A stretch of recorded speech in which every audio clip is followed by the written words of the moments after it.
Sebanyak 21 caleg terpilih dipastikan tak akan dilantik di gedung DPR MPR besok. Sebanyak 19 caleg terpilih mundur karena maju menjadi calon kepala daerah. Dua lainnya karena alasan di luar pilkada.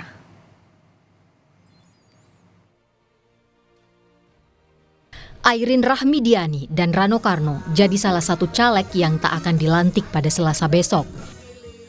Airin yang nyalek dari Partai Golkar di daerah pemilihan Banten 3 mengundurkan diri karena maju menjadi calon gubernur Banten. Begitu pula dengan Rano Karno, caleg PDIP Dapil Banten 3 ini memilih maju sebagai cawagup Jakarta daripada maju lagi sebagai wakil rakyat. Padahal, keduanya telah ditetapkan KPU sebagai bagian dari 580 caleg yang lolos ke Senayan. Daerah pemilihan Banten 3, alokasi kursi 10. Dr. Haja Airin Rahmidiani SHMH Partai Golongan Karya, Rano Karno SIP Partai Demokrasi Indonesia Perjuangan, Habib Idrus Salim Al-Jufri LCMBA Partai Keadilan Sejahtera. 4. Profesor H. Sufmi Dasko Ahmad Partai Gerakan Indonesia Raya. 5. Muhammad Rano Alfat SHMA Partai Kebangkitan Bangsa. 6.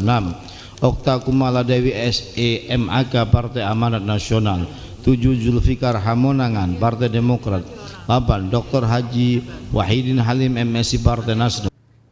Kami mencatat ada 21 caleg DPR terpilih yang mengundurkan diri sebelum dilantik. 19 di antaranya mundur karena bertarung di pilkada. Mulai dari Pilkada Riau hingga Pilkada Papua Tengah. Namun, ada 2 caleg terpilih lain yang memilih mundur sehingga caleg dengan suara terbanyak 3 yang akhirnya ditetapkan KPU. Mereka adalah Sri Rahayu dan Arteria Dahlan yang maju sebagai caleg PDI Perjuangan dari daerah pemilihan Jawa Timur 6. Tim Liputan Kompas TV. Ada yang pergi, ada pula yang datang. Wajah-wajah baru di Senayan akan terlihat saat pelantikan anggota DPR, MPR, dan DPD besok.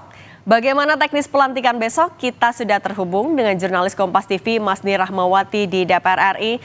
Masni, bisa Anda gambarkan apa saja yang sudah dilakukan oleh DPR untuk pelantikan anggota Dewan besok?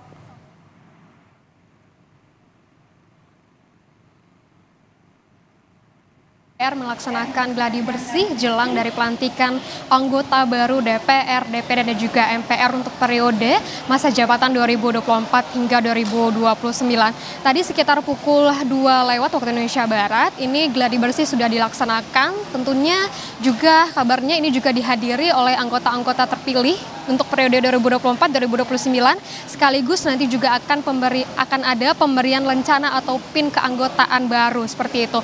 Dan untuk dari bagaimana teknis pelantikan esok hari untuk pelantikan ini dimulai sekitar pukul 9:20 akan dibuka dengan pengumuman oleh Ketua KPU, yaitu pengumuman anggota tertua termuda untuk anggota DPR, DPD dan juga MPR.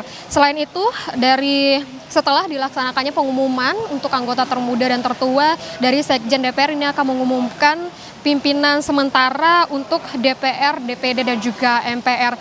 Sekaligus nantinya untuk pelantikan esok hari akan dihadiri juga oleh Presiden Jokowi dan juga Wakil Presiden Ma'ruf Amin, dan akan dibuka rapat paripurna perdana untuk DPR periode 2024-2029. Setelah dibuka rapat paripurna ini akan ada pengucapan sumpah dan janji untuk anggota DPR, DPD dan juga MPR yang dipandu oleh Ketua Mahkamah Agung, dan nanti akan diakhiri dengan penutupan sidang paripurna. Kalau misalnya kita berbicara mengenai siapa pimpinan DPR pada periode 2024-2029, tadi dari pimpinan DPR Sufmi Dasko ini menyebutkan bahwa akan terus berpatok kepada Undang-Undang MD3, dan Undang-Undang MD3 ini tidak akan berubah.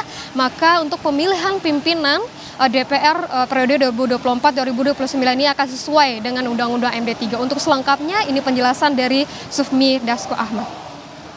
Ya, kan kita sudah sama-sama tahu bahwa dalam periode ini tidak ada perubahan Undang-Undang MD3. Nah, sehingga pimpinan DPR tentunya mengacu pada Undang-Undang MD3 yang masih berlaku pada saat ini.